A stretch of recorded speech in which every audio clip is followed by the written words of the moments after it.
أعوذ بالله من الشيطان الرجيم بسم الله الرحمن الرحيم والوالدات يرضعن أولادهن حولين كاملين لمن أراد أن يتم الرضاعة وعلى المولود له رزقهن وكسوتهن بالمعروف۔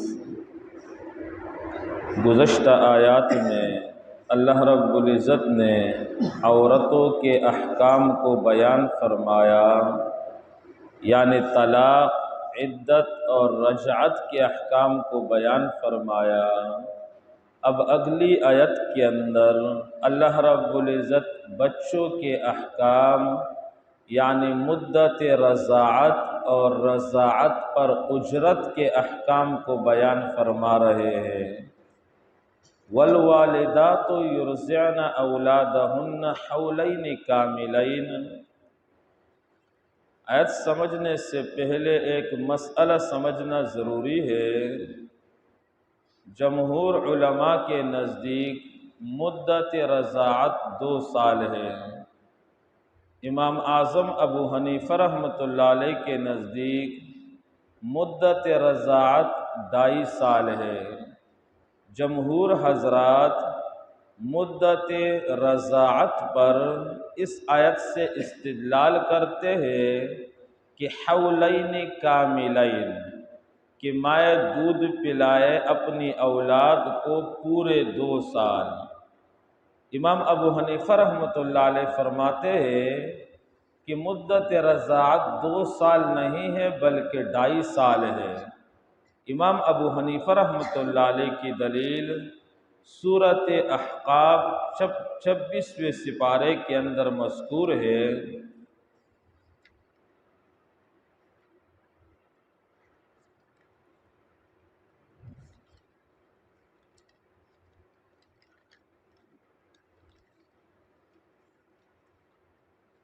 سورۃ احقاف 26واں سپارہ آیت نمبر 15۔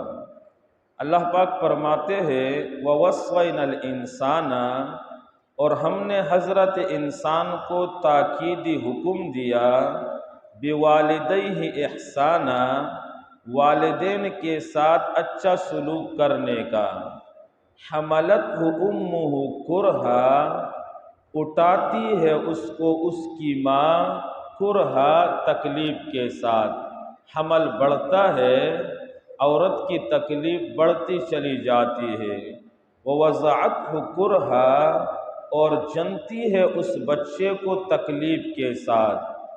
وَحَمْلُهُ وَفِصَالُهُ 30 شهرًا، اور اس کا ہاتھوں پر اٹھانا اور اس کا دودھ چھڑانا 30 شهرًا 30 مہینے ہیں۔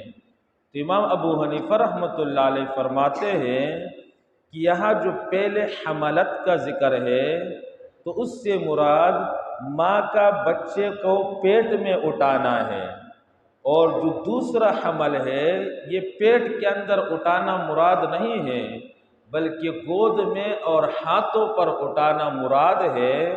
اور اس آیت کے اندر اللہ تعالیٰ نے ہاتھوں پر اٹھانا اور دودھ پلانے کی مدت کو 2.5 سال بیان کیا ہے، تو مدت رضاعت 2.5 سال ہے۔ اب یہاں ہم ترجمہ کر رہے حملہ، کہ بچے کو ہاتھوں پر اٹھانا۔ اب ہاتھوں پر اٹھانا مراد ہے، اس کی دلیل کیا ہے؟ اس کے لیے آپ حضرات 16واں سپارہ سورۃ مریم کھولیے۔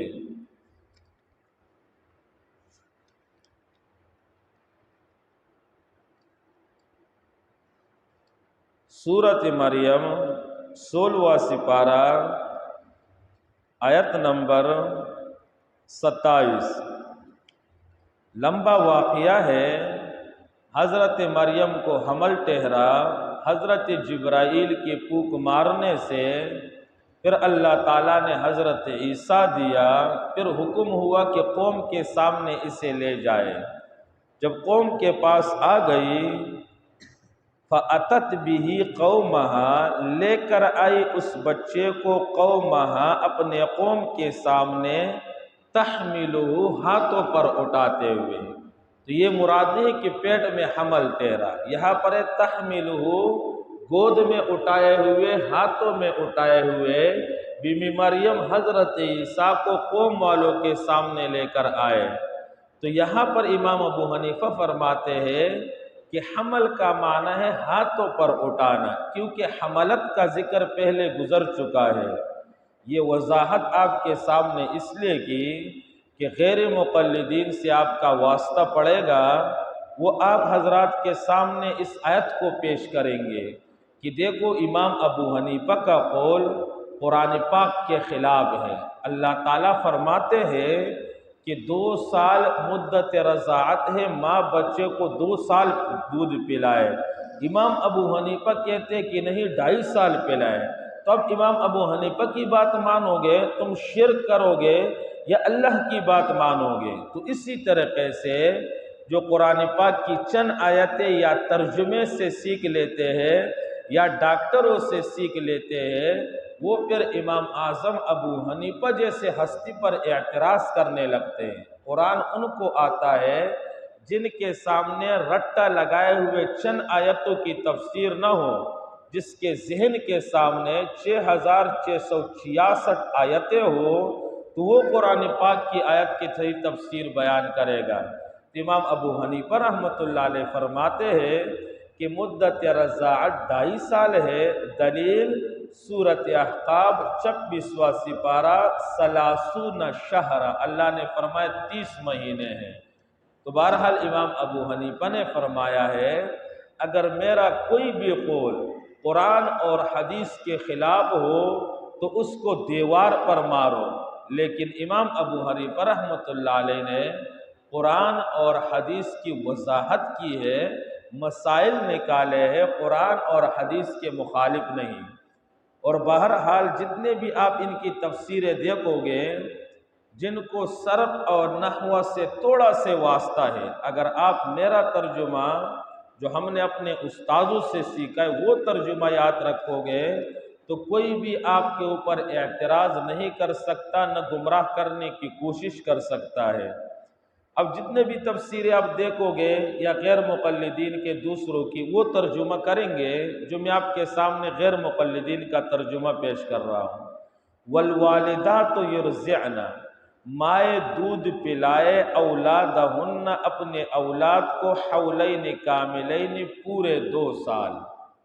اب ترجمہ کیا کرے؟ دودھ پلائے۔ علماء بیٹھے ہیں جانتے ہیں یہ امر ہوتا ہے، امر کا معنی یہاں وہ ترجمہ کرتے ہیں کہ دودھ پلائے مائیں، تو یہ امر ہونا چاہیے، جبکہ آپ آیت کے اندر دیکھ رہے ہو یہ مضارع کا صیغہ ہے، یہاں دودھ پلانے کا حکم نہیں دے رہے بلکہ عورت کا حق بیان کر رہے ہیں۔ اصل مسئلہ یہ ہے کہ میاں بیوی کی جدائی ہو گئی، شوہر نے اپنی بیوی کو طلاق دے دیا، اب عورت اور میاں کے درمیان انتہائی نفرت ہے اور غصہ ہے۔ میاں چاہتا ہے کہ میں اس بیوی سے جو بچے کی ماں دودھ نہ پلاؤں، کسی اور انا کو پیسے دوں گا مگر اس سے دودھ نہ پلاؤں گا، بچہ اس کی آنکھوں سے زیادہ دور رہے گا، اس کو نظر نہیں آئے گا تو یہ مزید تڑپے۔ تو اللہ نے فرمایا ایسا نہ کرو، طلاق ہو گیا، اب عورت 2 سال دودھ پلانے کا حق رکھتی ہے، یہ نہیں کہ پلائے تو امر ہوگا، اللہ تو مضارع کا صیغہ استعمال کر رہے ہیں۔ تو ترجمہ ہے والوالدات یرضعن، اور مائیں دودھ پلانے کا حق رکھتی ہے، اولادہن، اپنے اولاد کو، حولین کاملین، پورے 2 سال، جو چاہتا ہے کہ پورا کرے رضاعت کو۔ وعلی المولود لہ، اب عورت کو طلاق ہو گیا، وہ اپنے بچے کو دودھ پلا رہی ہے، تو دودھ پلانے کے مدت کے دوران اس عورت کا جو خرچہ ہے یعنی نان نفقہ وغیرہ اور کسوہ کپڑا وغیرہ یہ بچے کے باپ پر ہے، بچے کا خرچہ بھی باپ اٹھائے گا، جو عورت دودھ پلا رہی ہے اس عورت کا خرچہ بھی وہی آدمی اٹھائے گا جو بچے کا باپ ہے۔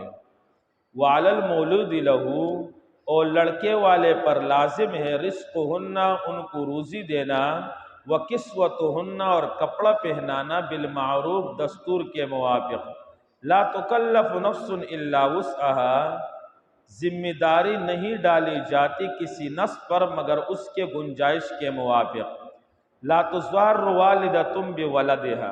اب اللہ رب العزت جو پہلے میاں بیوی تھے اب جدا ہو چکے ہیں، دونوں کے لیے ایک قانون بیان کر رہا ہے۔ اب شوہر چاہتا ہے، بچے کا باپ چاہتا ہے کہ جس عورت کو میں نے طلاق دیا ہے وہی عورت میرے بچے کو دودھ پلائے، کیونکہ سگی ماں ہے، بچے کا زیادہ خیال رکھے گی، اور جتنا خرچہ میں دوسروں کو دیتا ہوں اتنا ہی خرچہ تمہیں دوں گی۔ لیکن عورت ضد پر اڑی ہوئی ہے کہ نہیں، دوسری عورتیں اگر 5,000 روپے مہینہ لیتی ہے تو میں تم سے 10,000 روپے مہینہ لوں گی۔ تو اب اللہ فرماتے ہیں بچے کی وجہ سے ماں اس کے باپ کو تکلیف نہ دے۔ اسی طریقے سے باپ ضد پر اڑا ہوا ہے، ماں کہتی ہے کہ جتنا خرچہ آپ دوسرے جگہ کرتے ہو اتنا خرچہ مجھے دے دو، یہ میرا سگا بیٹا ہے، میں زیادہ دوسرا عورتوں سے اس کا خیال رکھوں گی، مگر شوہر ضد پر اڑا ہوا ہے، یعنی بچے کا باپ، کہ تجھے نہیں دوں گی کسی اور انا سے دودھ پلاؤں گا۔ تو اللہ تعالیٰ نے فرمایا ایسا ضد نہ کرو، نہ بچے کے باپ کو تکلیف دیا جائے بچے کی وجہ سے، نہ بچے کے ماں کو تکلیف دیا جائے بچے کی وجہ سے۔ لا تضار والدۃ، تکلیف نہ دی جائے ماں کو بولدہا، اس کے لڑکے کی وجہ سے، ولا مولود لہ، اور نہ لڑکے والے کو یعنی باپ کو اس کے بچے کی وجہ سے، وعلی الوارث مثل ذلک۔ اب کوئی بچہ ہے، اس کا والد صاحب کا انتقال ہو گیا، اب اس کے اوپر دودھ پلانے کی ذمہ داری کس پر ہے؟ تب جو اس کے رشتہ دار ہے یعنی ذی رحم محرم ہے، اس کی ذمہ داری ہے کہ اس بچے کے دودھ پر جتنا خرچہ آتا ہے یہ وارث اس بچے پر خرچ کرے جو یتیم ہے۔ فَإِنْ أَرَادَ فِصَالًا عَنْ تَرَاضٍ مِّنْهُمَا وَتَشَاوُرٍ فَلَا جُنَاحَ عَلَيْهِمَا۔ میاں بیوی دونوں نے آپس میں ارادہ کر لیا، مشورہ کر لیا کہ 2.5 سال 2 سال سے پہلے ہم نے بچے کا دودھ چھڑانا ہے، تو اللہ تعالیٰ فرماتے اگر بچے کے لیے بہتر ہو تو اس میں کوئی حرج نہیں ہے، کوئی گناہ نہیں ہے۔ فَإِنْ أَرَادَ، اگر دونوں نے ارادہ کیا فِصَالًا دودھ چھڑانا، عَنْ تَرَاضٍ مِّنْهُمَا آپس کی رضامندی سے، وَتَشَاوُرٍ اور مشورے سے، فَلَا جُنَاحَ عَلَيْهِمَا ان دونوں پر کوئی گناہ نہیں۔ دوسرا مسئلہ، میاں بیوی چاہتے ہیں کہ ہم خود اپنے بچے کو دودھ نہیں پلائیں گے بلکہ کسی اور انا کا دودھ پلاتے ہیں، ہم ان کو خرچہ دیں گے۔ میاں بیوی دونوں نے مشورہ کیا کہ میرا دودھ عورت کہتی اس بچے کے لیے مناسب نہیں ہے یا اچھا نہیں ہے، شوہر نے بھی اس کی بات تسلیم کر لی، آپس کے مشورے سے کسی انا کو طے کیا کہ اس انا کو ہم پیسے دیں گے، وہ ہمارے بچے کو دودھ پلائے گی، تو اللہ تعالیٰ فرماتے کوئی حرج نہیں، کسی اور سے بھی اپنے بچے کو دودھ پلوا سکتے ہو، مگر دوسرے عورت کے ساتھ جو تم نے خرچہ طے کیا ہے وہ خرچہ ان کو دینا ہے، اس کے ساتھ ظلم نہیں کرنا۔ وَإِنْ أَرَدْتُمْ أَن تَسْتَرْضِعُوا، اگر تم چاہو کہ تم دودھ پلواؤ اپنی اولاد کو، فَلَا جُنَاحَ عَلَيْكُمْ تم پر کوئی گناہ نہیں، اِذَا سَلَّمْتُمْ جب تم حوالے کرو، مَا آتَيْتُمْ بِالْمَعْرُوفِ جو تم نے دیا ہے، دینا طے کیا ہے دستور کے موافق، وَاتَّقُوا اللَّهَ وَاعْلَمُوا خدا کے بندو اللہ سے ڈرتے رہو اور جان لو، ان اللہ بما تعملون بصیر اللہ کریم جو تم کر رہے ہو دیکھ رہا ہے۔ شوہر کو چاہیے کہ بیوی پر ظلم نہ کرے، مطلقہ پر ظلم نہ کرے، اسی طرح عورت کو چاہیے کہ سابقہ شوہر کے ساتھ ظلم والا معاملہ نہ کرے، اس کو تکلیف نہ پہنچائے۔ بندگان خدا کو تکلیف پہنچانا یہ اللہ کے ناراض ہونے کا سبب ہے، اس لیے اللہ فرماتے میں تمہارا ہر عمل دیکھ رہا ہوں، اور اللہ صرف دیکھتا نہیں ہے بلکہ پھر سزا بھی دے گا جرم پر، اس لیے جرم سے بچنا چاہیے۔ والذین یتوفون منکم گزشتہ آیت کے اندر اللہ تعالیٰ نے طلاق کے عدت کو بیان فرمایا تھا کہ ایک آدمی نے اپنی بیوی کو 3 طلاقیں دے دی تو اب اس کی عدت 3 مہینے ہے، 3 حیض ہے، 3 حیض گزر جائے تو اس کے بعد وہ عورت کسی دوسرے کے ساتھ نکاح کر سکتی ہے۔ اب اگلی آیت کے اندر اللہ تعالیٰ عدت وفات کو بیان فرما رہے ہیں۔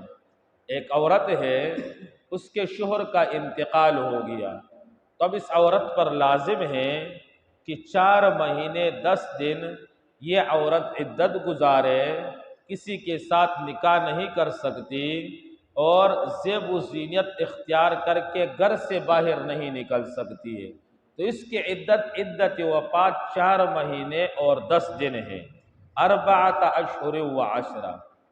اکثر لوگ یہ پوچھتے ہیں کہ ہمارے جو عدت عورت گزار رہی ہے اس کے سامنے گھر میں کوئی غیر محرم آ گیا تو 10 دن اور بڑھ جاتے ہیں، یا وہ اس کمرے میں نہیں جا سکتی، بچوں سے بھی پردہ کرے گی۔ یہ ہمارے پرانے لوگوں کی باتیں ہیں، قرآن اور حدیث میں اس طرح نہیں ہے۔ عورت جو عدت گزار رہی ہے اس عورت کو چاہیے کہ بغیر ضرورت کے اپنے گھر سے باہر نہ نکلے، اور جب تک وہ عدت کے اندر ہے زیب و زینت کو اختیار نہ کریں۔ پردے کا تعلق صرف عدت کے ساتھ نہیں ہے، پردے کا تعلق پوری زندگی کے ساتھ ہے۔ پردہ اگر بے پردگی غیر محرم پر عدت کے اندر نظر لگ گئی تو اس سے عدت نہیں ٹوٹتا، بلکہ اللہ تعالیٰ کا حکم ٹوٹ گیا، وہ گناہگار ہو گئی۔ اگر عدت کے بغیر بھی غیر محرم پر جان پوچھ کر وہ نظر ڈالتی ہے تو تب بھی وہ گناہگار ہوتی ہے۔ لوگ کہتے ہیں 10 دن مزید بڑھ جاتے، 10 دن مزید بڑھ جاتے۔ کئی خواتین کو لوگ مسئلے پوچھتے 6 مہینے 7 مہینے عدت کے اندر بٹایا، تو یہ جاہلانہ رسمیں ہیں۔ قرآن پاک نے عدت وفات 4 مہینے 10 دن بیان کیے کہ اس عدت کے دوران عورت زیب و زینت اختیار نہ کرے گی، پاؤڈر نہ لگائے، سرخی نہ لگائے، سر پر کے بالوں پر تیل وغیرہ اگر ضروری نہیں ہے تو نہ لگائے، اور اسی طریقے سے خاص قسم کے کپڑے جو بن کر شادیوں میں پہنے جاتے اس قسم کے کپڑے نہ پہنے، بغیر ضرورت کے مجبوری نہ ہو، گھر کے دروازے سے باہر نہ جائے، تو یہ عدت ہے۔ تو اللہ تعالیٰ فرماتے اچھا یہ 2 عدتیں میں نے آپ کے سامنے بیان کیے، مسئلے آپ کے سامنے آتے ہیں۔ عورت کو 3 طلاقیں دی گئی تو اس کی جو عدت ہے 3 مہینے، 3 حیض ہے۔ عورت کا شوہر مر گیا تو اس کی عدت 4 مہینے 10 دن ہے، لیکن یہ دونوں عدتیں اس صورت کے اندر ہے جب عورت کے پیٹ کے اندر حمل نہ ہو۔ اگر عورت حاملہ ہے تو اس کی عدت دوسرے مقام پر اللہ نے بیان کی، وَأُولَاتُ الْأَحْمَالِ أَجَلُهُنَّ أَن يَضَعْنَ حَمْلَهُنَّ۔ ایک عورت کو شوہر نے طلاق دیا، 3 دن کے بعد اس کا بچہ پیدا ہو گیا تو اب اس کی عدت پوری ہو گئی۔ ایک عورت کا شوہر مر گیا، 1 گھنٹے کے بعد یا 2 دن کے بعد اس عورت کا بچہ پیدا ہو گیا تو اب اس کی عدت پوری ہو گئی۔ عدت کا حکم اللہ نے اس لیے دیا کہ رحم پاک ہو جائے، آگے نکاح کر رہی ہے تو سابقہ شوہر کا نطفہ اس کے رحم میں پڑا ہوا نہ ہو، اور جب بچہ پیدا ہو گیا تو یہ مقصود حاصل ہو گیا۔ اس لیے جو 2 عدتیں بیان کیے اس عورت کے لیے جو حاملہ نہ ہو، اگر عورت حاملہ ہے اس کو طلاق دی گئی یا اس کا شوہر مر گیا تو جب تک بچہ پیدا نہ ہو جائے، چاہے 2 گھنٹے میں ہو، 10 دن میں ہو یا 10 مہینے 12 مہینے کے بعد ہو، اسی وقت تک عورت عدت گزارے گی۔ تو فرمائے وَالَّذِينَ يُتَوَفَّوْنَ مِنْكُمْ، اور وہ لوگ جو فوت ہو جائے مر جائے تم میں سے، وَيَذَرُونَ أَزْوَاجًا، اور چھوڑ دے بیویاں، يَتَرَبَّصْنَ، وہ رو کے رکھے بِأَنفُسِهِنَّ، اپنے آپ کو 4 اشہر و 10 4 مہینے۔ کس سے اپنے آپ کو روکے رکھے؟ نکاح کرنے سے اپنے آپ کو روکے رکھے، زیب و زینت اختیار کرنے سے اپنے آپ کو روکے رکھے۔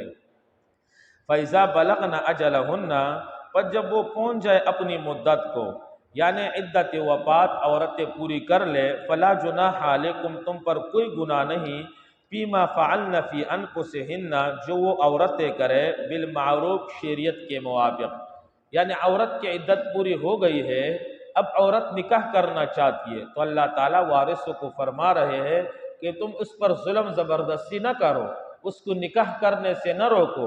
ہاں اگر وہ غیر وقوفوں کے اندر شادی کر رہی ہے، ایسی جگہ کہ جہاں اس کے لیے نکاح کرنا مناسب نہیں ہے، تو پھر وارث عورت کو روک سکتے ہیں، لیکن اگر عورت مناسب جگہ میں نکاح کرنا چاہتی ہے، عزت کے ساتھ زندگی گزارنا چاہتی ہے، یا وارثوں کو کہتی ہے کسی اور جگہ میری نکاح کرا دو، تو اب وارثوں کو چاہیے کہ عورت کو دوسری جگہ نکاح کرنے سے نہ روکے۔ واللہ بما تعملون خبیر، اور اللہ کریم خبردار ہے جو تم کر رہے ہو۔ اللہ کریم مجھے اور آپ کو عمل کرنے کی توفیق نصیب فرمائے۔ والوالدات یرضعن اولادہن، اور مائیں دودھ پلانے کا حق رکھتی ہے اولادہن اپنے اولاد کو، حولین کاملین پورے 2 سال، لمن اراد جو چاہے ان یتم الرضاعہ کہ مکمل کرے رضاعت کو، وعلی المولود لہ، اور لڑکے والے پر ہے لازم رزقہن ان عورتوں کا رزق، وکسوتہن اور ان کا پہننا کپڑا، بالمعروف دستور کے موافق، لا تکلف نفس ذمہ داری نہیں ڈالی جاتی ہے کسی نفس پر الا وسعها مگر اس کے گنجائش کے موافق، لا تضار والدۃ تکلیف نہ دی جائے ماں کو بولدہا اس کے لڑکے کی وجہ سے،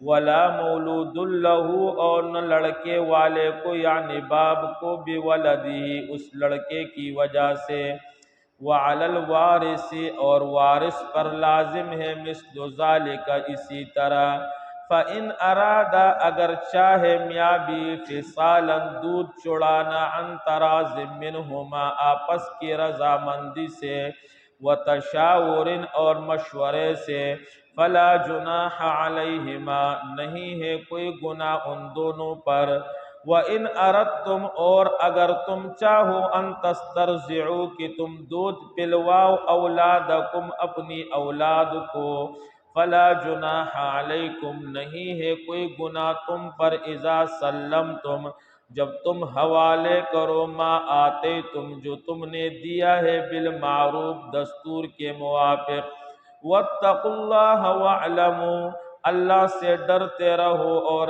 جان لو بے شک اللہ کریم دیکھتا ہے، بما تعملون جو تم کر رہے ہو۔